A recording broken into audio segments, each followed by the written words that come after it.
Conte para nós. Apenas resuma esse escândalo e depois explique por que Peter Mandelson é uma figura tão importante. Ele é alguém que nunca foi exatamente relutante em comentar no passado e já foi alvo de muitos escândalos anteriores. Mas este pode ser o golpe final.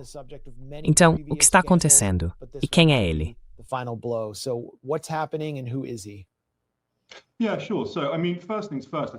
Sim, claro. Então quero dizer, antes de mais nada, acho que isso é bastante sensacional, considerando os escândalos em geral. E na verdade, fiquei até um pouco agradavelmente surpreso com a atenção que a mídia britânica está dando a isso. Claro, há muita bobagem sobre o Epstein ser um agente russo, o que é completamente absurdo. Mas a questão é que sim, a mídia tem sido bastante implacável com Andrew Mountbatten Windsor, o ex-integrante da realeza, e Peter Mandelson. Suspeito fortemente que eles sejam bodes expiatórios, que ambos já tenham sido meio que jogados aos leões de qualquer forma.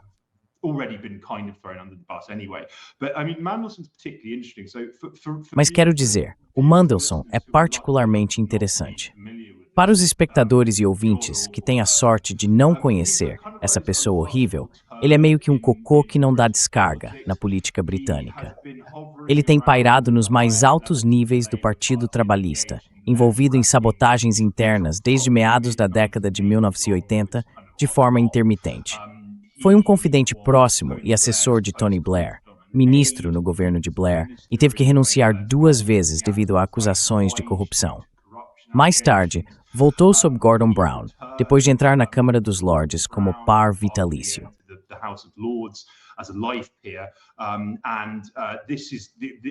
E foi esse período, de 2008 até o Partido Trabalhista perder as eleições gerais de 2010, que gerou a maior controvérsia em relação ao seu relacionamento com Epstein. Porque, em primeiro lugar, é claro, Epstein foi condenado em 2008 por tráfico sexual de menores.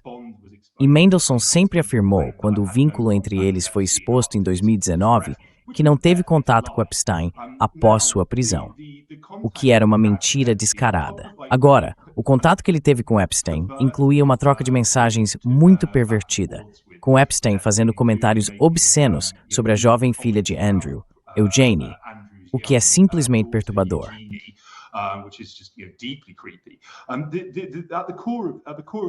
No centro do escândalo está o fato de que Mandelson estava repassando informações sensíveis, incluindo comunicações governamentais totalmente secretas e classificadas para Jeffrey Epstein. Isso incluía um aviso prévio de que o governo britânico iria nacionalizar os bancos após a crise financeira, algo do qual Epstein poderia ter lucrado ou conhecer pessoas que poderiam ter lucrado. Ele também repassou informações de que um resgate financeiro seria concedido à Grécia muito antes de isso ser anunciado. Ele chegou até a se gabar de ter feito Gordon Brown renunciar pessoalmente. Basicamente, o forçou a deixar o cargo após as eleições gerais de 2010. E sim, isso é completamente ilegal. É uma violação da Lei de Segredos Oficiais e do Código de Conduta Ministerial no exercício de cargo público.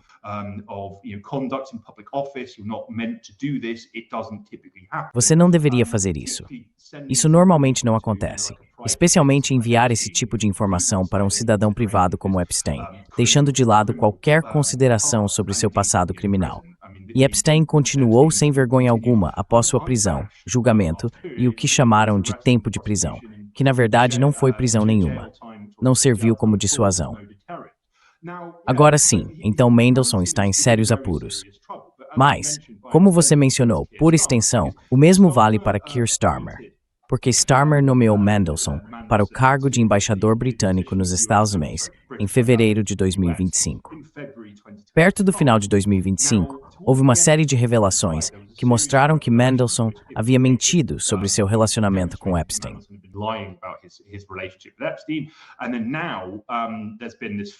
E agora houve essa enxurrada de, 3 milhões de e-mails nos quais Mandelson aparece com bastante destaque. Está claro que Epstein emprestou ou doou grandes somas de dinheiro a Mandelson e ao parceiro dele. Como eu disse, Mandelson estava repassando informações privadas muito sensíveis a Epstein em segredo. É meio inconcebível que os serviços britânicos de segurança e inteligência não soubessem disso.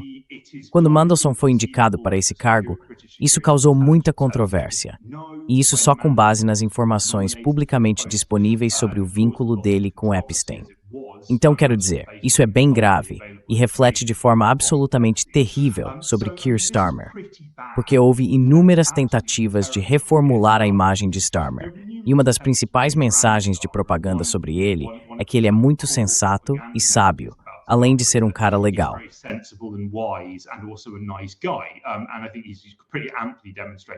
E eu acho que ele demonstrou amplamente que é um completo e absoluto canalha. Mas complicando ainda mais as coisas, e isso é algo que não recebeu muita atenção da mídia, está o fato de que, Morgan McSweeney, que era uma espécie de figura à la Rasputin para Keir Starmer, e esteve envolvido em várias operações para neutralizar a ala esquerda do Partido Trabalhista, seja banindo permanentemente pessoas de serem membros com base em falsas acusações de antissemitismo, ou ele criou um site chamado Stop Funding Fake News, especificamente para derrubar o The Canary, que era um site pró-Corbyn, de esquerda, que estava ganhando enorme tração. O Stop Funding Fake News basicamente destruiu o modelo de negócios deles, e eles tiveram que reduzir drasticamente o tamanho da equipe.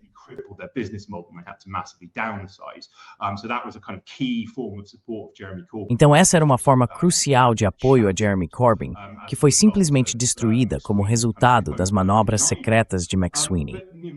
Mas o próprio Morgan McSweeney é um importante discípulo de Mandelson.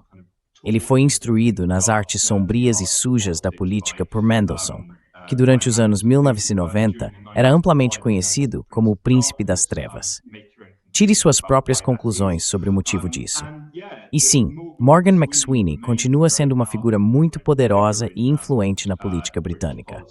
Curiosamente, a resposta inicial de Starmer a essas revelações sobre Mandelson foi dizer: bem, estou considerando demitir Morgan McSweeney por causa do vínculo estreito entre McSweeney e Mandelson.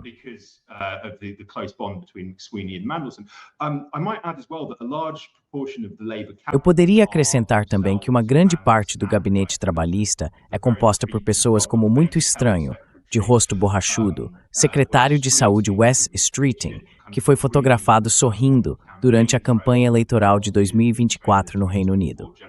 Assim, um grande número de figuras importantes do Partido Trabalhista está tendo de fazer enormes reviravoltas e dizer: bem, eu o condeno, eu confiava nele e ele mentiu. Quero dizer, sabe, a pessoa comum na rua poderia ter dito a eles que ele estava envolvido até o pescoço com Epstein.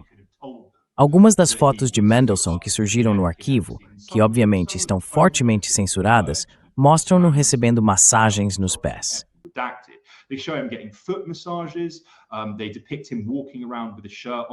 Eles o mostram andando por aí vestindo apenas uma camisa e cueca, o que é extremamente assustador.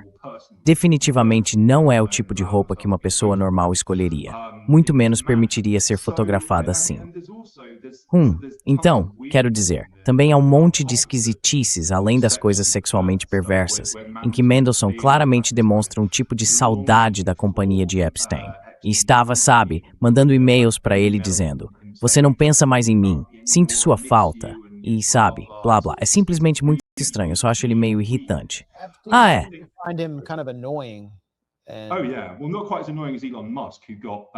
Bem, não tão irritante quanto o Elon Musk, que você sabe, tentou se convidar para as festas mais loucas na ilha do Epstein.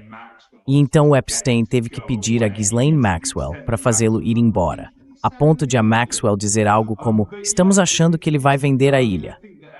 Mas sim, quero dizer, acho que o Epstein provavelmente não tinha muita paciência com as pessoas. Ele era inundado diariamente, ao que parece, por e-mails vindos dos grandes e poderosos. Ou, você sabe, de pessoas influentes na política, nas finanças e na inteligência militar.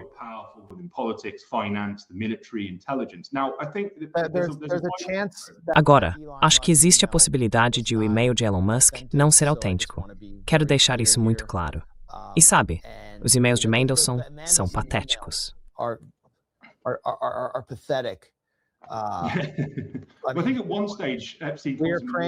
Acho que, em certo momento, eles estavam rezando por, bem, Eles são muito estranhos.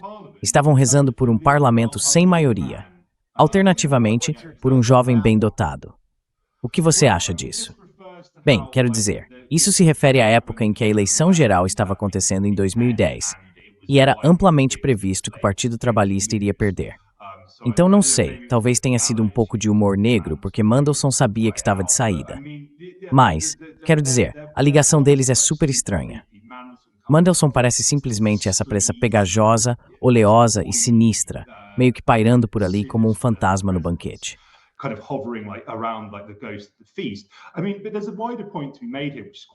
Quer dizer, há uma questão mais ampla a ser levantada aqui, e é algo bastante sério. Há uma espécie de fio condutor em muitos dos e-mails divulgados de Epstein. Ele e seus associados buscam lucrar com a miséria e a destruição no exterior. Então há um e-mail de um Rothschild em março de 2014, bem na época do golpe da Maidan, em que esse Rothschild diz, sabe, há muitas oportunidades aqui.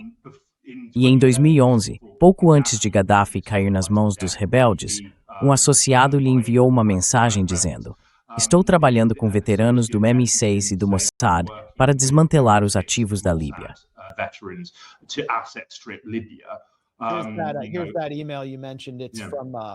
Aqui está o e-mail que você mencionou. É de Ariane de Rothschild para Jeffrey Epstein. Epstein responde, isso foi depois do golpe de Maidan. A agitação na Ucrânia deve oferecer muitas oportunidades. Muitas. Bem, a família Biden certamente entendeu o recado. Hunter Biden estava basicamente conduzindo uma espécie de rede paralela à de Epstein através da Ucrânia. Acho que esse é o verdadeiro valor desses e-mails. Eles mostram como os negócios realmente são feitos. Por exemplo, um país rico em minerais e gás, mas empobrecido, que havia acabado de ficar sob controle de fato da OTAN e da Ucrânia, como a Ucrânia, é assim que as coisas acontecem, por meio dessas redes de poder.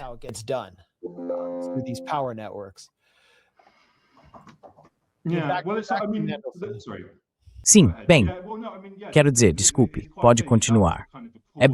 Quero dizer, sim, tá bem claro que um dos principais interesses de Epstein era, sabe, quais eventos estão acontecendo ao redor do mundo, como posso lucrar com eles, como meus amigos podem lucrar com eles. E eu acrescentaria também que há algumas trocas com Peter Thiel em que Epstein discute como o caos é uma estratégia deliberada dos Estados Unidos. E isso cria oportunidades para eles, porque, sabe, se metade do mundo está em chamas, de um jeito ou de outro, no espírito do capitalismo de desastre, você ganha muito dinheiro com isso, direta ou indiretamente. Mas sim, quero dizer, Mandelson é claramente, sabe, um informante.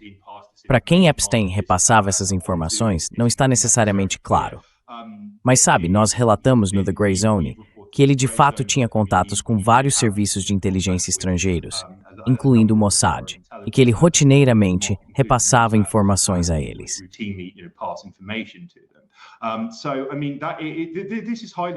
Então quero dizer, isso é algo bastante substancial. E eu acrescentaria que agora há uma investigação oficial sobre as irregularidades de Mandelson.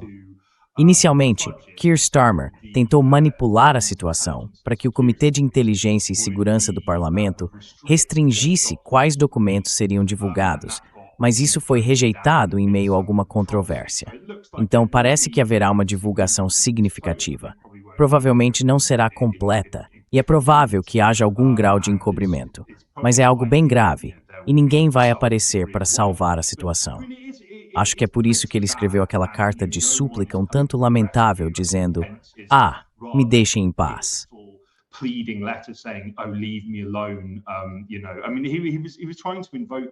Sabe, quero dizer, ele estava tentando invocar poderes sob o código de imprensa, que normalmente são concedidos às famílias enlutadas de vítimas de assassinato.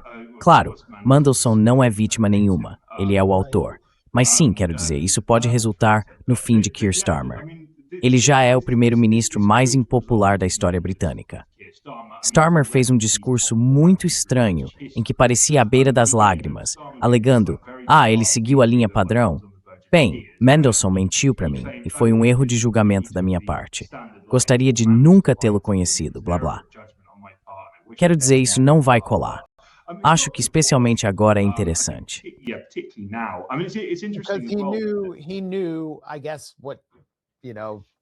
Ele sabia, acho, o que todo mundo sabia sobre Trump. Que ele sabia que Mandelson estava profundamente envolvido com Jeffrey Epstein o tempo todo. Nada disso era surpreendente. E pelo que sabemos, ele sabia que Epstein havia recebido de Mandelson informações antecipadas sobre o colapso do governo de Gordon Brown. Quero dizer, não seria surpreendente. Vamos assistir a essa troca novamente. Na hora das perguntas, esta é a líder conservadora, Kemi Badenoch, derrubando Keir Starmer. E ele tá meio trêmulo, gaguejando. É o que é gaguejar?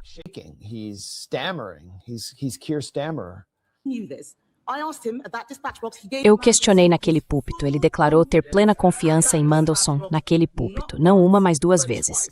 Só o demitiu depois de pressão da nossa parte. Estou perguntando ao primeiro-ministro algo muito específico, não sobre generalidades ou sobre toda a extensão do caso.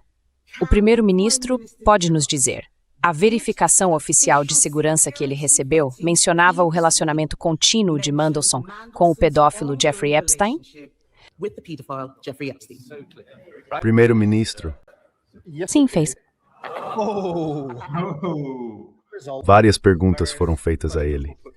Pretendo revelar a esta casa o prejuízo à segurança nacional nas relações internacionais de um lado, mas também quero garantir que esta casa tenha acesso à documentação completa para que possa ver por si mesma até que ponto, repetidas vezes, Mandelson deturpou completamente a extensão de seu relacionamento com Epstein e mentiu durante todo o processo, inclusive em resposta à devida diligência.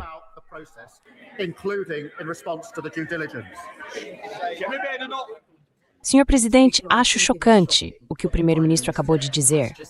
Como ele pode ficar aí dizendo que sabia, quando acabou de perguntar a Peter Mandelson se a verificação de segurança era verdadeira ou falsa? Este é um homem que já havia sido demitido do gabinete 2 vezes por comportamento antiético. Isso é absolutamente chocante. E é por isso que mais tarde, hoje, meu partido pedirá ao governo que divulgue todos os documentos relacionados à nomeação de Mandelson. Não apenas aqueles que o primeiro-ministro quer que vejamos. Porque este governo está tentando sabotar essa divulgação com uma emenda que lhe permite escolher o que veremos. O homem que nomeou Mandelson em primeiro lugar. Agora, os deputados trabalhistas precisam decidir se querem ser cúmplices de sua tentativa de encobrimento. O primeiro-ministro pode garantir que não retirará o apoio partidário se eles se recusarem a votar em sua emenda de fachada?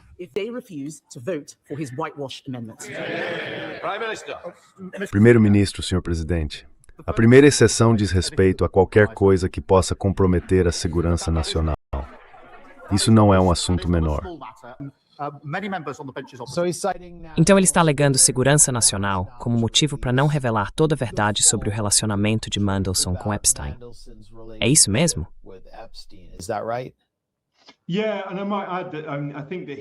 Sim, e eu acrescentaria que acho que ele desenvolveu esse ponto quando disse que Starmer afirmou que a divulgação completa poderia ameaçar nossas relações com nosso aliado mais próximo, que era um código para os Estados Unidos, e um terceiro país, que presumivelmente significa Israel.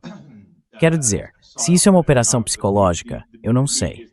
Mas a mídia agora está adotando a linha de que o governo Trump poderia se ofender se houver divulgação total, e esse é outro motivo para não liberar os arquivos.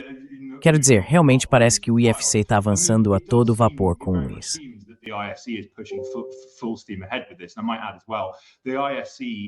Eu poderia acrescentar também que o IFC existe para supervisionar o trabalho do M5, M6 e GCHQ.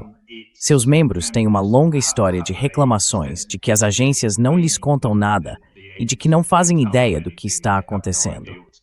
No verão passado, o chefe do IFC fez uma série de declarações extremamente irritadas, dizendo que o financiamento havia sido cortado de forma tão drástica que eles não conseguiam desempenhar adequadamente seu trabalho, enquanto bilhões eram gastos em operações de espionagem dentro e fora do país, sobre as quais o IFC não sabia nada.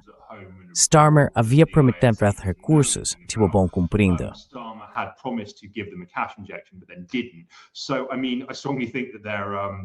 Então quero dizer, eu realmente acho que eles estão em busca de vingança até certo ponto, e isso pode ser muito, muito comprometedor. Mas como eu disse, ainda acho que isso é, até certo ponto, uma revelação controlada. Embora seja um certo avanço em relação a um porta-voz do Departamento de Justiça dizer que ninguém será processado por causa dos arquivos, apesar de reconhecer que eles contêm imagens de morte e estupro. E eles têm essas informações há sabe-se lá quanto tempo e não fizeram nada com elas, apesar do fato de haver muitas pessoas influentes mencionadas abertamente. Alguns nomes estão ocultos, outros não.